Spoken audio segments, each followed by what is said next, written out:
Hello friends, welcome to our channel विज्ञान वाला।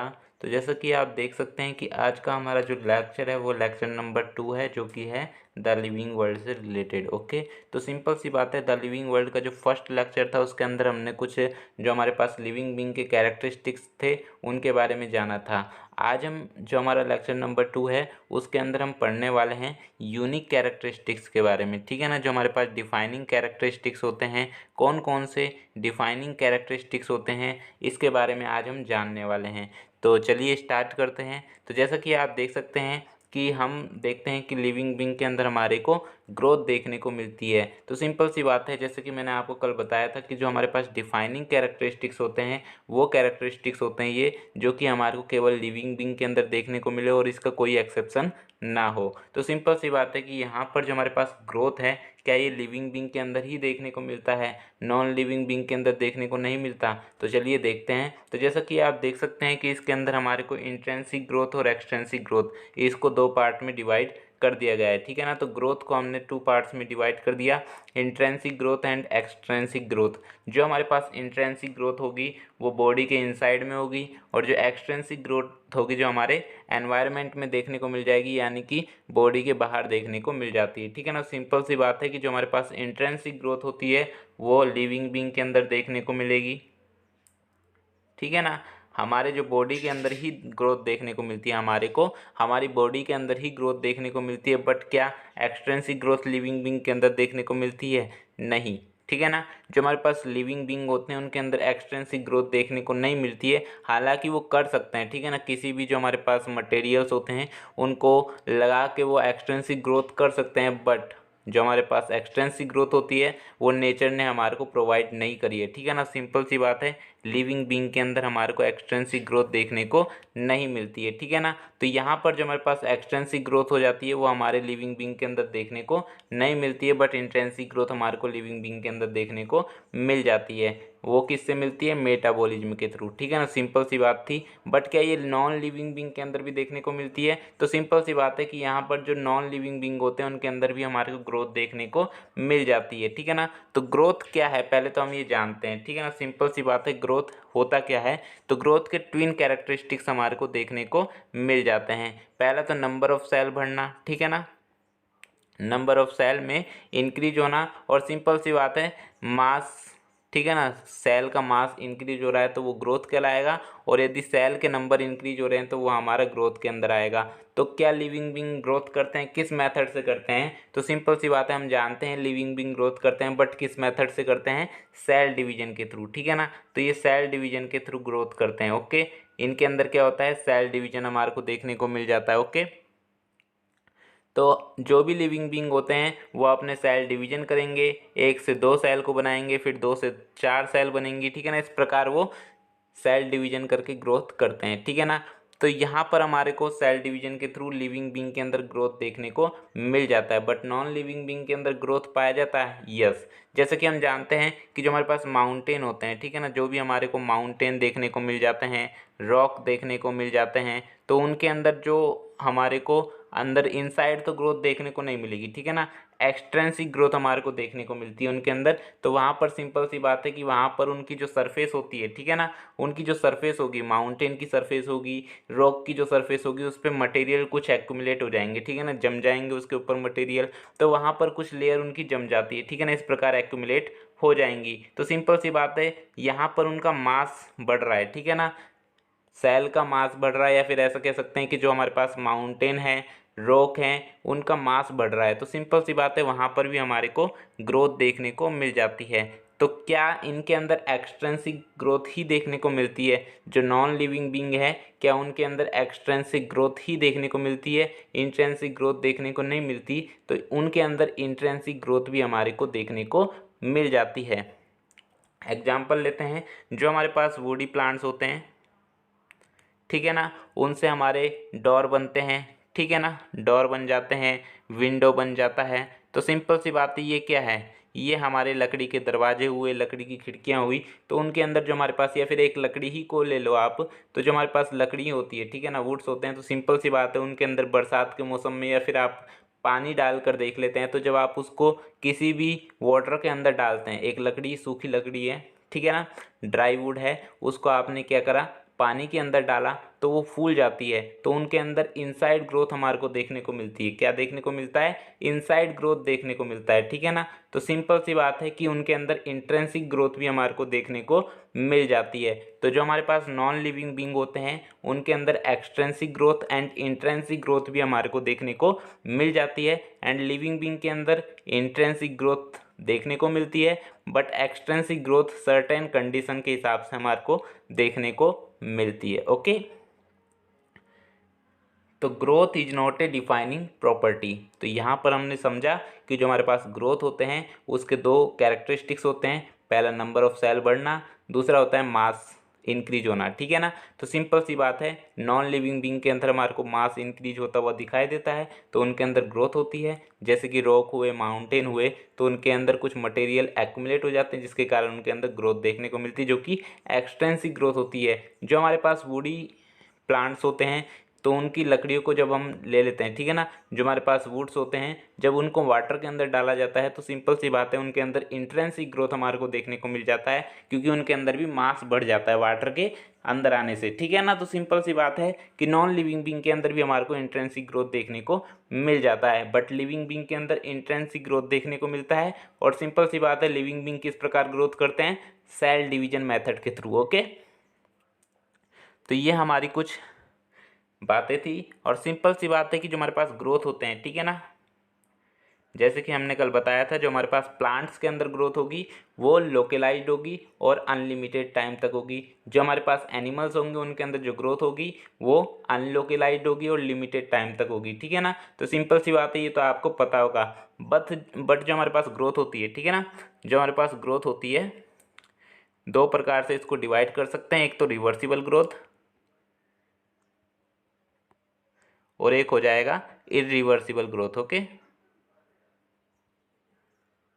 तो सिंपल सी बात है, जो हमारे पास रिवर्सिबल ग्रोथ है वो नॉन लिविंग बींग के अंदर देखने को मिलता है। जैसे कि आपने वुड्स को वाटर के अंदर डाला था, लकड़ी को जब आपने पानी के अंदर डाला था तो उसके अंदर पानी एक्यूमुलेट हो गया था इनसाइड द बॉडी, तो वहाँ पर हमारे को इंट्रेंसिक ग्रोथ देखने को मिल रहा था। तो वहाँ पर जो उसको यदि आप धूप के अंदर डालेंगे, ठीक है ना, सनलाइट की प्रेजेंस में उसके अंदर जो वाटर है वो वाइपर के रूप में निकल जाता है। तो सिंपल सी बात है कि वहाँ पर रिवर्सिबल ग्रोथ हमारे को देखने को मिल जाती, क्योंकि उसका पानी उड़ गया है, ठीक है ना, तो वो अपनी पोजीशन पे वापस आ सकता है। बट एक लिविंग बींग की बात करें तो लिविंग बींग के अंदर हमारे को रिवर्सिबल ग्रोथ देखने को नहीं मिलती है, ठीक है ना। तो रिवर्सिबल ग्रोथ किसके अंदर प्रेजेंट होगी?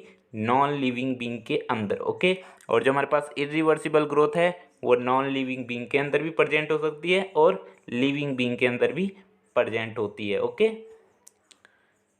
तो ये सिंपल सी बातें थी। ओके, अब जैसा कि यहाँ पर आप देख सकते हैं बाइनरी फिजन, यहाँ पर एक अमीबा की सेल ली गई है, ठीक है ना। यहाँ पर डीएनए डुप्लीकेट्स हो रहे हैं, सभी के अंदर डीएनए जाने चाहिए दोनों सेल के अंदर, इसलिए डीएनए डुप्लीकेट्स हो रहे हैं। साइटोप्लाज्म डिवाइड्स हो रहा है, यहाँ पर डिवाइड शुरू हो गया है, ठीक है ना।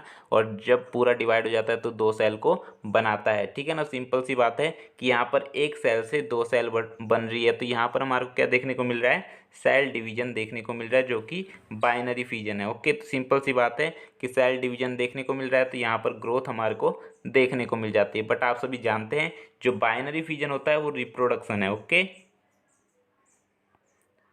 ओके, तो यूनिसेलुलर ऑर्गेनिज्म जो हमारे को देखने को मिलते हैं, ठीक है ना, यूनिसेलुलर ऑर्गेनिज्म जो हमारे को देखने को मिलते हैं उनके अंदर रिप्रोडक्शन एंड ग्रोथ एक ही है। ओके, रिप्रोडक्शन एंड ग्रोथ एक ही होते हैं। जैसे कि आप सभी जानते हैं कि यहाँ पर सेल एक सेल से दो सेल बना रही है, ठीक है ना। तो यहाँ पर जो अमीबा की सेल है वो एक सेल से दो सेल को बना रही है, तो यहाँ पर नंबर ऑफ सेल इंक्रीज हो रहे हैं, तो इसलिए हम कह सकते हैं कि यहाँ पर ग्रोथ हो रहा है। बट यहाँ पर एक सेल दो सेल को प्रोड्यूस भी तो कर रही है, तो यहाँ पर हमारे को बाइनरी फिजन देखने को मिल रहा है, तो यहाँ पर रिप्रोडक्शन भी है। तो सिंपल सी बात है, ग्रोथ एंड रिप्रोडक्शन सिनोनिम्स होते हैं यूनिसेलुलर ऑर्गेनिज्म के अंदर। ओके, तो यूनिसेलुलर ऑर्गेनिज्म के अंदर रिप्रोडक्शन एंड ग्रोथ आपस में सिनोनिम्स होते हैं। बट यदि हम मल्टी सेलुलर ऑर्गेनिज्म की बात करेंगे तो मल्टी सेलुलर ऑर्गेनिज्म के अंदर growth and multi cellular organism के अंदर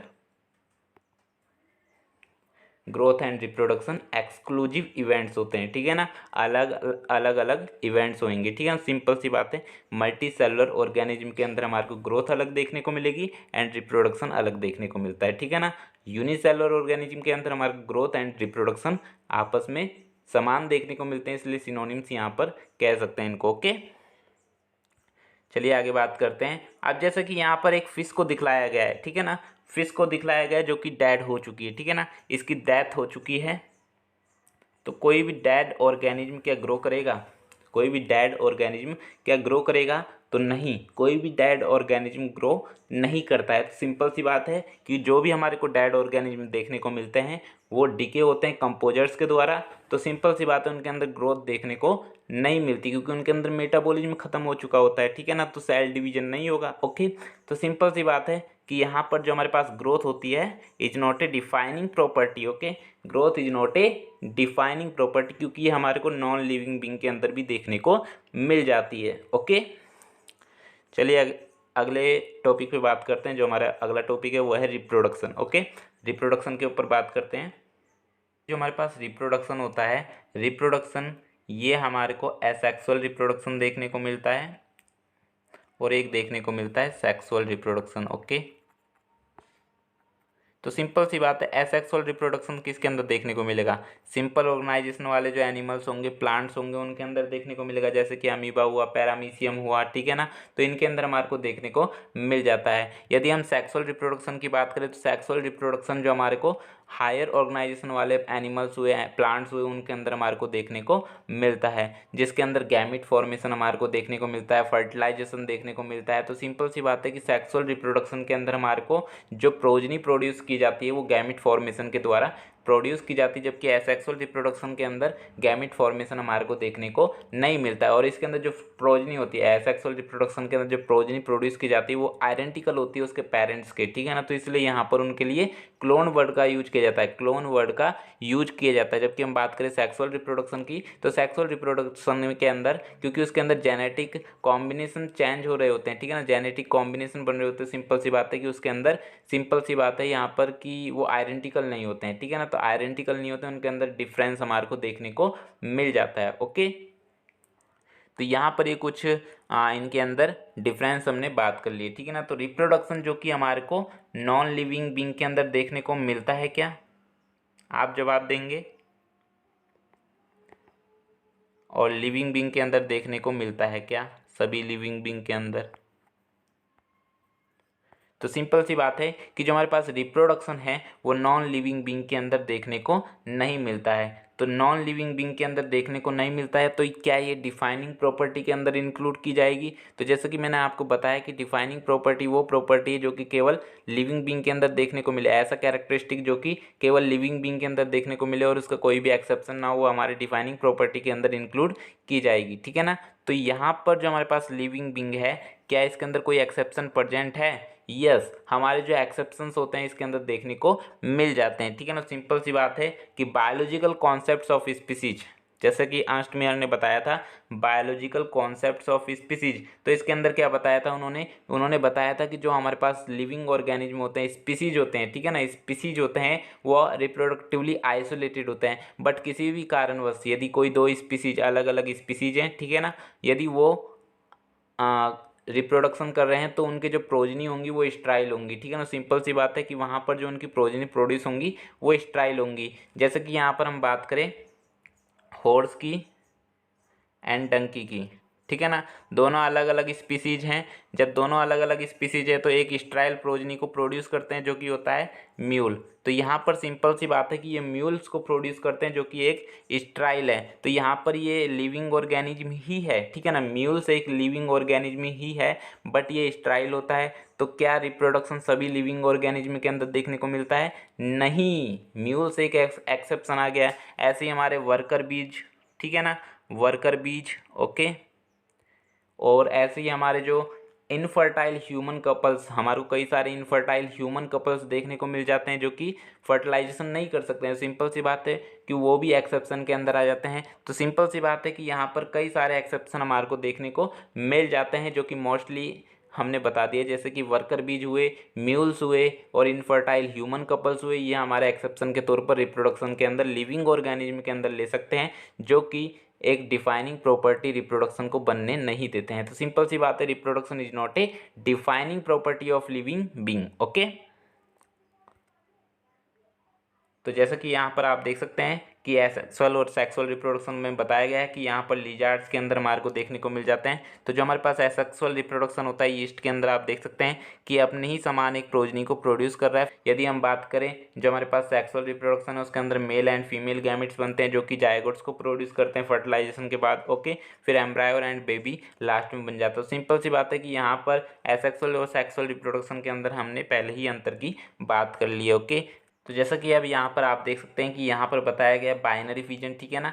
एक सेल जो कि हमारे को एक यूनिसेलुलर ऑर्गेनिज्म के अंदर देखने को मिल रहा है, ठीक है ना। ये यूनिसेलुलर ऑर्गेनिज्म के अंदर हमारे को बाइनरी फिजन देखने को मिल जाता है। तो यहाँ पर क्या बताया गया है, एक सेल से दो सेल प्रोड्यूस की जा रही है, ठीक है ना। बाइनरी फिजन जो कि एक रिप्रोडक्शन है, रिप्रोडक्शन का एक मेथड होता है, ठीक है ना। रिप्रोडक्शन के अंदर इंक्लूड करेंगे तो क्या यहाँ पर ग्रोथ देखने को नहीं मिल रही है। तो आप जानते हैं कि जो हमारे पास ग्रोथ होती है उसके अंदर लिविंग बीइंग के अंदर सेल डिवीजन एक मेथड होता है। यदि सेल डिवीजन हो रहा है तो वहाँ पर नंबर ऑफ सेल बढ़ रहे होते हैं, इसी कारण से यहाँ पर हम ग्रोथ भी कह सकते हैं इसको।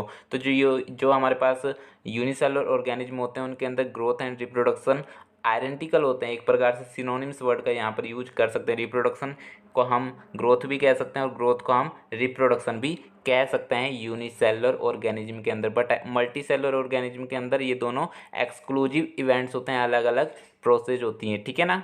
तो जैसे कि यहाँ पर लिखा हुआ है, in unicelled organism growth is synonyms to reproduction. Okay, simple सी बात है। ओके, अब जहाँ पर बताया गया है types of asexual reproduction, binary fission हमारे को देखने को मिल जाता है, बडिंग देखने को मिल जाता है, स्पोरुलेशन देखने को मिल जाता है, वेजिटेटिव प्रोपेगेशन हमारे को देखने को मिल जाते हैं, रीजनरेशन देखने को मिल जाता है, एंड टिश्यू कल्चर। ये हमारी कुछ प्रोसेज होती हैं जो कि एसेक्सुअल रिप्रोडक्शन की प्रोसेज होती है, ठीक है ना। जैसे कि हमने बात कर ली कि जो हमारे पास नॉन लिविंग थिंग्स होते हैं, जो भी हमारे पास नॉन लिविंग थिंग्स होते हैं उनके अंदर हमारे को कोई भी रिप्रोडक्शन देखने को नहीं मिलता है। बट इसके कुछ एक्सेप्शन है, इसी कारण से इसको डिफाइनिंग प्रॉपर्टी के अंदर इंक्लूड नहीं किया जाएगा। वो एक्सेप्शंस कौन कौन से हैं, mules, infertile human couples and worker बीज। ओके, तो जैसा कि आप देख सकते हैं many organism do not reproduce, जैसे कि म्यूल्स हुए, वर्कर बीज हुए, इनफर्टाइल ह्यूमन कपल्स हुए, तो ये रिप्रोड्यूस नहीं कर सकते हैं, इसलिए हमारे एक्सेप्शन के तौर पर आ जाता है। और सिंपल सी बात है, इसलिए जो हमारे पास रिप्रोडक्शन होती है वो is not a defining property of living organism. Okay, अब जैसा कि यहाँ पर मेटाबॉलिज्म थर्ड जो हमारे पास कैरेक्टरिस्टिक्स लिया गया है लिविंग बीइंग का, वो लिया गया है मेटाबॉलिज्म। ओके, तो मेटाबॉलिज्म क्या सभी लिविंग बीइंग के अंदर देखने को मिलता है? यस, ये सभी लिविंग बीइंग के अंदर देखने को मिलेगा। सिंपल सी बात है, जो भी हमारे को एनर्जी मिलती है वो मेटाबॉलिज्म के थ्रू ही मिलती है, जिसके कारण हम वर्क कर पाते हैं। सिंपल सी बात है, मेटाबॉलिज्म हमें सभी लिविंग बीइंग के अंदर देखने को मिल जाता है। क्या ये नॉन लिविंग बीइंग के अंदर प्रेजेंट होता है? नहीं, ये नॉन लिविंग बीइंग के अंदर प्रेजेंट नहीं होता है। तो सिंपल सी बात है, यहाँ पर जो हमारे पास मेटाबॉलिज्म होती है वो एक डिफाइनिंग प्रॉपर्टी बन जाती है, ठीक है ना। ये हमारी डिफाइनिंग प्रॉपर्टी बन जाती है। तो मेटाबॉलिज्म के अंदर क्या क्या शामिल होते हैं? मेटाबॉलिज्म के अंदर कैटाबॉलिज्म प्रोसेस शामिल होती है और एक होती है एनाबॉलिज्म। ओके, तो सिंपल सी बात है, कैटाबॉलिज्म क्या होगा? कैटाबॉलिज्म होगा कि यहाँ पर जो भी केमिकल्स बनाए गए हैं उनका टूटना, ठीक है ना, उनका टूटना, ये हमारा कैटाबॉलिज्म होता है। जब हम कोई फूड अंदर ले रहे होते हैं तो वहाँ पर हमारे को कैटाबॉलिज्म प्रोसेस देखने को मिलती है। कैटाबॉलिज्म के बाद एनाबॉलिज्म भी प्रोसेस देखने को मिलती है। तो ये दोनों रिएक्शन हमारी साथ साथ चल रही होती है, ठीक है ना। तो सिंपल सी बात है, एनाबॉलिज्म यानी कि जुड़ना। ओके, तो सिंपल सी बात है, जैसे कि यहाँ पर बताया गया है कि 6CO2 और 6H2O से एक ग्लूकोज मॉलिक्यूल्स बन रहा है। तो सिंपल सी बात है, ये हमारा एनाबॉलिज्म हो गया। बट ग्लूकोज मॉलिक्यूल्स जो कि हमारे रेस्पायरेशन में काम में आता है, जो कार्बन डाइऑक्साइड को प्रोड्यूस करता है, वाटर मॉलिक्यूल्स एंड साथ में एटीपी को प्रोड्यूस करता है। सिंपल सी बात है, ये हमारा किसके अंदर आ जाएगा?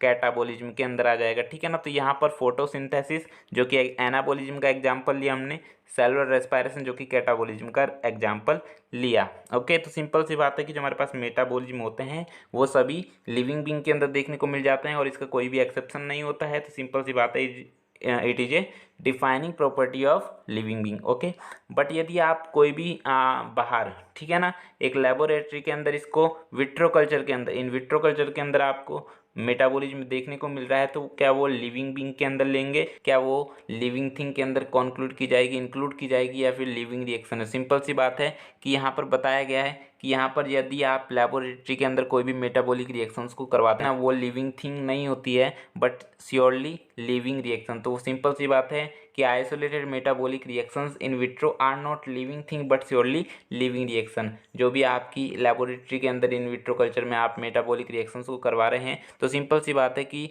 वहाँ पर वो लिविंग रिएक्शन कहलाएगी बट वो लिविंग थिंग नहीं होगी, ठीक है ना। इसलिए जो हमारे पास इसका कोई भी एक्सेप्शन नहीं देखने को मिल रहा है, इसलिए ये हमारा डिफाइनिंग प्रॉपर्टी बन जाता है। अगला है जो हमारे पास है सेलुलर ऑर्गेनाइजेशन। सभी जो लिविंग बीइंग हमारे को देखने को मिलते हैं वो सभी के सभी सेल से बने हुए होते हैं, ठीक है ना। सेल से बने होते हैं, सेल आपस में जुड़ के टिश्यू को बनाती है, टिश्यू आपस में जुड़ के ऑर्गन को बनाएंगे, ऑर्गन आपस में जुड़ के ऑर्गन सिस्टम को, एंड देन लास्ट में ऑर्गेनिज्म बन जाता है। सिंपल सी बात है, सभी लिविंग बीइंग के अंदर हमारे को सेल देखने को मिल जाती है, सभी लिविंग बीइंग के अंदर हमारे को सेलुलर ऑर्गेनाइजेशन देखने को मिल जाता है, इसलिए ये डिफाइनिंग प्रॉपर्टी हो जाती है। तो cellular organisation is the defining property of living being, क्योंकि यहाँ पर बॉडी की, सभी लिविंग बीइंग की जो बॉडी होती है उसके अंदर सेलुलर ऑर्गेनाइजेशन हमारे को देखने को मिल जाता है। ओके, चाहे वो प्लांट्स हो चाहे वो एनिमल्स हो। ओके, अब आता है हमारा लास्ट है जो कि है कॉन्शियसनेस। Okay, consciousness. ओके, तो सिंपल सी बात है कि जो हमारे पास कॉन्शियसनेस होती है, क्या सभी लिविंग बीइंग के अंदर देखने को मिलती है? यस, सभी लिविंग बीइंग के अंदर देखने को मिलती है। कोई भी नॉन लिविंग बीइंग के अंदर हमारे को कॉन्शियसनेस देखने को नहीं मिलती है। इसलिए ये हमारे पास जो कॉन्शियसनेस होती है वो हमारी डिफाइनिंग प्रॉपर्टी बन जाती है। तो कॉन्शियसनेस भी हमारी डिफाइनिंग प्रॉपर्टी बन जाती है। यदि आप कोई भी एक photo period influence the reproduction, simple सी बात है, कोई भी यदि आप देखते हैं लिविंग बीइंग जो कि फोटो पीरियड टाइम पर ही, ठीक है ना, एक पर्टिकुलर टाइम पर ही, सीजनल ब्रीडर्स होते हैं जो कि, तो सिंपल सी बात है एक पर्टिकुलर टाइम पीरियड पर ही वो क्या करेंगे, रिप्रोडक्शन को शो करेंगे। तो सिंपल सी बात है कि यहाँ पर वो पर्टिकुलर टाइम पीरियड कैसे पता चलेगा, कॉन्शियसनेस के द्वारा उनके पता चलता है, ठीक है ना। All organism handle chemicals entering their bodies. तो सिंपल सी बात है, जब सभी ऑर्गेनिज्म अपने अंदर केमिकल्स को लेते हैं तो वो केमिकल्स को कैसे लेंगे, तो उनके अंदर कॉन्शियसनेस होगी कि हमें भूख लग रही है, हमें वो ढूंढने जाएंगे खाने को कि यहाँ पर हमारा खाना प्रेजेंट है। अमीबा क्या करती है, अमीबा इनगल्फ करेगी, ठीक है ना, इनगल्फ करेगी, ठीक है ना। सिंपल सी बात है, इनगल्फ करेगी, अपने भोजन को पहचानेगी, फिर उसको एब्जॉर्ब करके इनगल्फ कर लेगी। सिंपल सी बात है कि यहाँ पर हमारे को क्या देखने को मिलता है, एक कॉन्शियसनेस ही देखने को मिलता है। जब कोई भी केमिकल्स अंदर लेने की प्रोसेस होती है तो वहाँ पर भी कॉन्शियसनेस काम में ली जा रही होती है। तो consciousness is the defining property of living being, ठीक है ना, सिंपल सी बात थी ये। अब यहाँ पर ह्यूमन बींग्स, जो हमारे को ह्यूमन बींग्स देखने को मिल जाते हैं, उनके अंदर हमारे को सेल्फ कॉन्शियसनेस देखने को मिल जाती है। एक ह्यूमन बींग्स ही होता है जिसके अंदर हमारे को सेल्फ कॉन्शियसनेस देखने को मिलती है, बट कोई भी लिविंग ऑर्गेनिज्म के अंदर यदि आप बात करें ह्यूमन बींग को छोड़ के, तो वहाँ पर उनके अंदर सेल्फ कॉन्शियसनेस प्रेजेंट नहीं होगी, ठीक है ना। अब ये तो बात है नहीं कि कोई भी शेर अपना सुबह उठेगा कि वो देखेगा अपने चेहरे को, या फिर अपने चेहरे को अपना जो भी इसकी कितना खूबसूरत हूँ, ऐसा कुछ तो देखेगा नहीं। तो सिंपल सी बात है, ह्यूमन बीइंग के अंदर ही हमारे को सेल्फ कॉन्शियसनेस देखने को मिल जाती है। ओके, तो यहाँ पर हमारे को एक, यदि हम पेशेंट की बात करें, ठीक है ना, एक पेशेंट की बात करें, जो हमारे पास कोई भी एक कोमा पेशेंट है, तो क्या उसके अंदर कॉन्शियसनेस प्रेजेंट होंगी? तो सिंपल सी बात है, वो केमिकल्स को ले रहा है अंदर की साइड, तो उसके अंदर कॉन्शियसनेस तो प्रेजेंट है, बट वो लिविंग है कि नॉन लिविंग है, इसके ऊपर अभी भी सवाल खड़े होते हैं, ठीक है। सिंपल सी बात है कि वो लिविंग है कि नॉन लिविंग है। तो सिंपल सी बात है कि यहाँ पर when it comes to human being it is all the more difficult to define the living state. We observe patient lying in coma, the patient has no self consciousness. कोई भी यदि आप कोमा के पेशेंट को देखते हैं तो वहाँ पर उसके अंदर सेल्फ कॉन्शियसनेस प्रेजेंट नहीं होती, बट उसके अंदर कॉन्शियसनेस पाई जा रही है, क्योंकि वो सुबह उठ के चेहरा वगैरह तो देखेगा नहीं। तो सिंपल सी बात है कि वहाँ पर वो कोमा में है, तो सिंपल सी बात है वहाँ पर कॉन्शियसनेस है बट सेल्फ कॉन्शियसनेस नहीं होती है। और आज such patient who never come back, जो कि कम बैक अपनी नॉर्मल लाइफ के अंदर नहीं आ सकते हैं, सिंपल सी बात है वो लिविंग है कि नॉन लिविंग है। तो सिंपल सी बात है, इसके ऊपर एनसीईआरटी ने भी सवाल उठाया है, और एनसीईआरटी का जवाब भी नहीं मिला है। सिंपल सी बात है, इसको आप लिविंग भी कह सकते हैं और नॉन लिविंग भी कह सकते हैं। ओके, तो यहाँ पर सिंपल सी बात है, हमने जो हमारे पास प्रॉपर्टी थी उसको देखा, हमने देखा कि जो हमारे पास मेटाबॉलिज्म होते हैं, सेलुलर ऑर्गेनाइजेशन होते हैं, कॉन्शियसनेस होते हैं, it is the defining property of living being. But growth की बात करें, ग्रोथ हुआ या फिर हम बात करें रिप्रोडक्शन, तो वो हमारे डिफाइनिंग प्रॉपर्टी के अंदर नहीं कंसिडर की जाएंगे। तो सिंपल सी बात है, यहाँ पर हमारा ये लेक्चर कंप्लीट होता है। मिलते हैं आपसे नेक्स्ट लेक्चर के दौरान, तब तक के लिए थैंक्स।